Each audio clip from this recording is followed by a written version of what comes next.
धृतराष्ट्र के वो 8 पाप जिसके कारण जलकर हुई उसकी मृत्यु। मित्रों, महाभारत एक ऐसा ग्रंथ है जिसमें बहुत से पात्रों का समावेश है और ये सभी पात्र एक नहीं बल्कि कई ऐसे घटनाक्रमों का हिस्सा रहे हैं जो बहुत ही चर्चित या द्वंद्वों से परिचित थे। इन्हीं पात्रों में से एक पात्र धृतराष्ट्र है। जी हाँ, वही धृतराष्ट्र जिनका जन्म, मृत्यु और उसके बीच उनका जीवन काल सभी रहस्यों से भरा हुआ था। उन्हीं रहस्यों में से एक रहस्य का पर्दा आज हम उठाने वाले हैं इस वीडियो के माध्यम से। वास्तव में मित्रों, ये रहस्य जुड़ा है धृतराष्ट्र के उन पापों से जिसके कारण धृतराष्ट्र की अग्नि में जलकर मृत्यु हो गई। वैसे तो उन्होंने अपने पूरे जीवन काल में कई ऐसे पाप किए थे जो कि बहुत ही निंदनीय थे, परंतु आज हम बात करेंगे विशेषता उन 8 पापों की जो धृतराष्ट्र की मौत का कारण बने। नमस्कार दोस्तों, स्वागत है आपका एक बार फिर से आपके अपने चैनल सनातन डायरी में।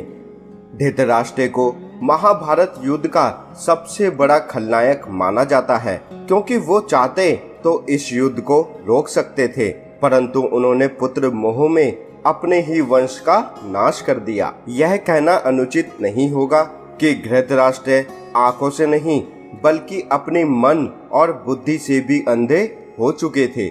वैसे धृतराष्ट्र का जन्म से ही अंधा होना और इस प्रकार की उनकी मृत्यु होना बहुत ही विचित्र सा प्रतीत होता है। वास्तव में इन दोनों घटनाओं के पीछे धृतराष्ट्र के ही कुछ ऐसे कृत्य रहे होंगे जिनके परिणाम स्वरूप उसको इन स्थितियों का सामना करना पड़ा। आइए जानते हैं धृतराष्ट्र की किस कारण आग में जलकर मृत्यु हुई।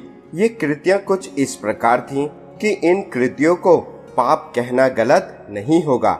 धृतराष्ट्र का पहला पाप, गांधारी के साथ धोखा। जब भीष्म ने धृतराष्ट्र का विवाह गांधार की राजकुमारी गांधारी से कर दिया और गांधारी को जब पता चला कि मेरे पति की आंखों की रोशनी नहीं है, वह एक अंधा है, तो वह पत्नी का धर्म निभाते हुए तो उन्होंने भी अपनी आंखों पर पट्टी बांध ली।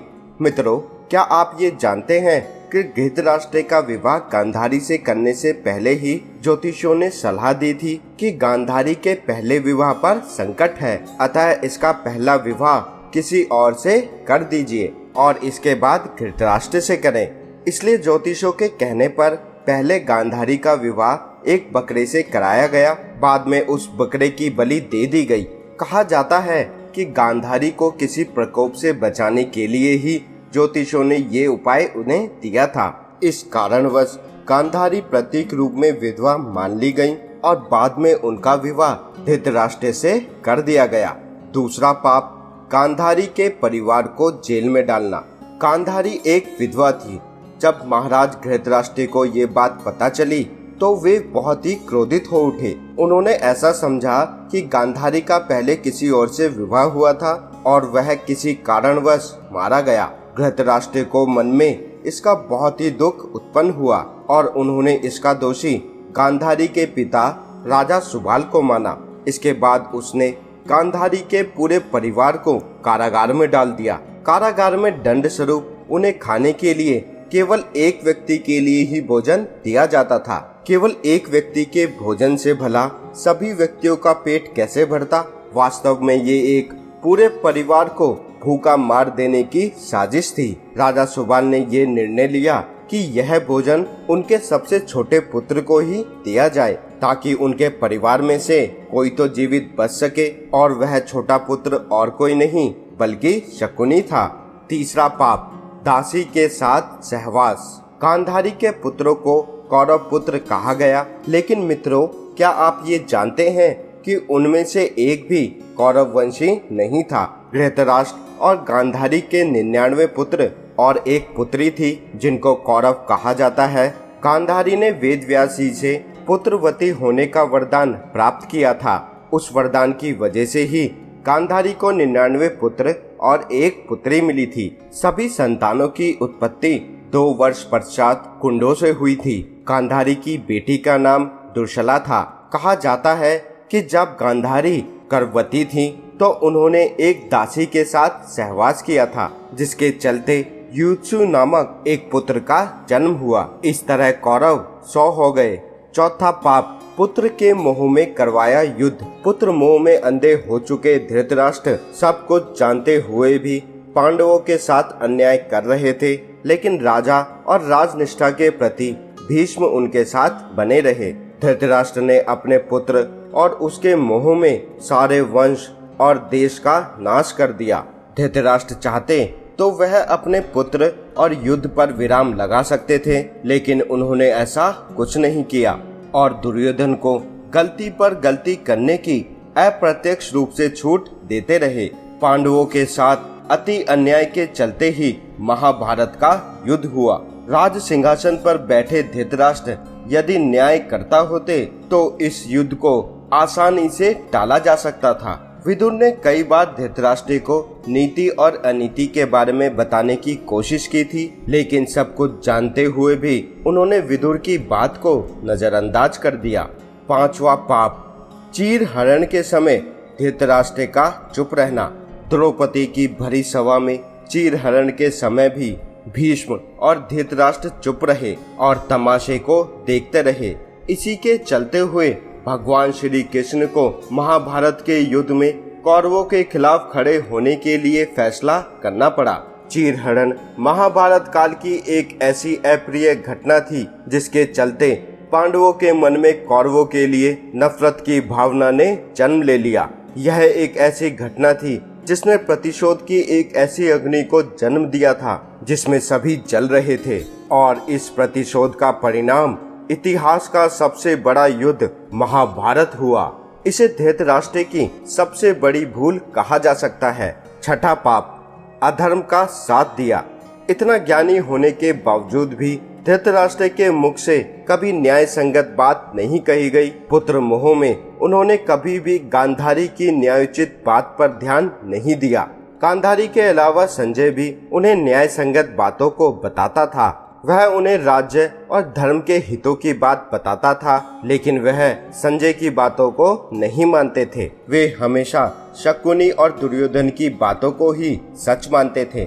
वे जानते थे कि ये अधर्म और अन्याय कर रहे हैं, लेकिन फिर भी वह अपने पुत्र मोह में आकर पुत्र का ही साथ देते थे। सातवां पाप, भीम को मारने की इच्छा। उस काल के सबसे बड़े युद्ध महाभारत का अंत हो चुका था और पांडु पुत्र भीम ने धृतराष्ट्र के पुत्र दुर्योधन का वध कर दिया था।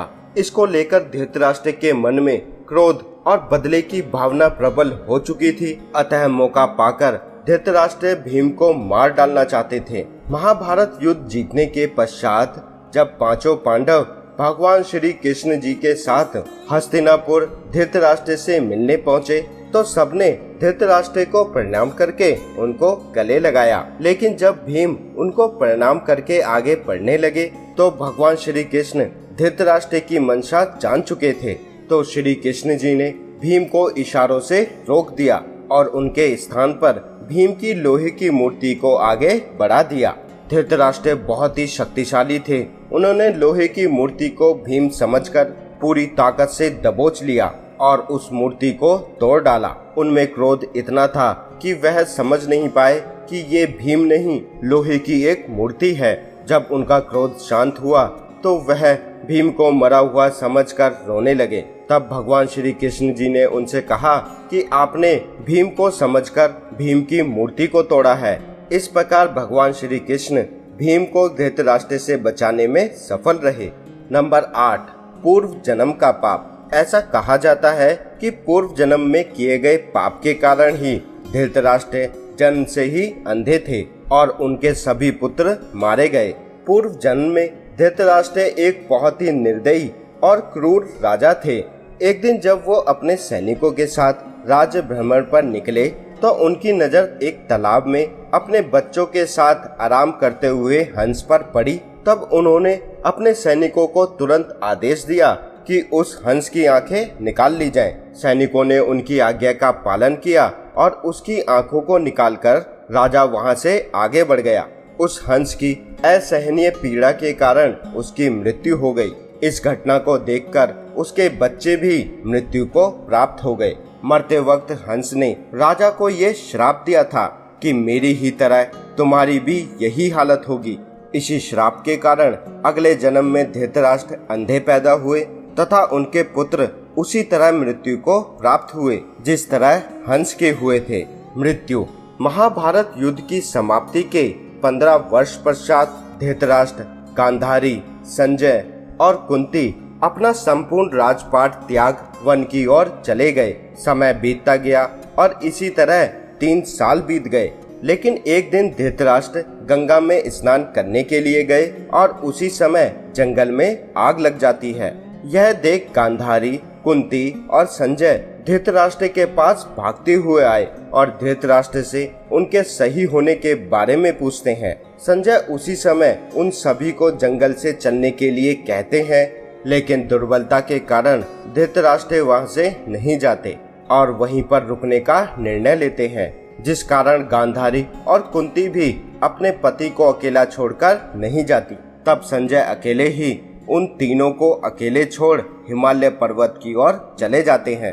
उसके बाद तीनों ही वन की अगली में जलकर मृत्यु को प्राप्त हो गए। हिमालय पर्वत पर पहुंच संजय एक सन्यासी की तरह जीवन व्यतीत करने लगे। उसके पश्चात नारद मुनि युधिष्ठिर तक ये दुखद समाचार पहुंचाते हैं। सूचना मिलते ही युधिष्ठिर वहां जाकर उन सभी की आत्म शांति के लिए नीति अनुसार धार्मिक कार्य करते हैं। इस प्रकार महाभारत युद्ध के एक महत्वपूर्ण पात्र के जीवन काल का अंत हुआ। मित्रों, धृतराष्ट्र की मृत्यु के पीछे इन 8 पापों की जानकारी की वीडियो आपको कैसी लगी, हमें कमेंट कर जरूर बताएं। नमस्कार मित्रों।